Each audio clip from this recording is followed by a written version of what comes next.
નવસારી જિલ્લા કોંગ્રેસમાં પડ્યું મોટું ગાબડું। વાસદામાં કંડોલપાડ બેઠકની ચૂંટણીમાં મતદાન પહેલા કોંગ્રેસના 30થી વધુ કાર્યકર્તાઓ જોડાયા ભાજપમાં।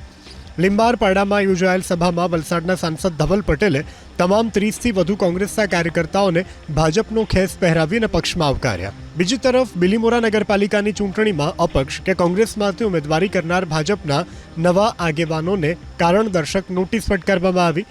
જિલ્લા ભાજપ પ્રમુખ ભૂરાલાલ શાહે 6 પૂર્વ નગરસેવકો અને સંગઠનના 2 આગેવાનોને કારણદર્શક નોટિસ ફટકારી છે।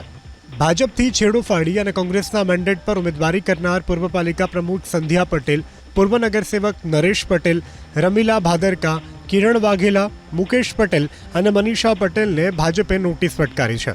તો બીજી તરફ નવસારી જિલ્લા અનુસૂચિત જાતિ મોરચાના મંત્રી રાહુલ મારુ અને વોર્ડ નંબર 4ના શક્તિ કેન્દ્ર પ્રમુખ આશીષ ટંડેલને પણ ફટકારાઈ છે નોટિસ। તમામના જવાબ મળ્યા બાદ જિલ્લા ભાજપ કરશે આગળની કાર્યવાહી।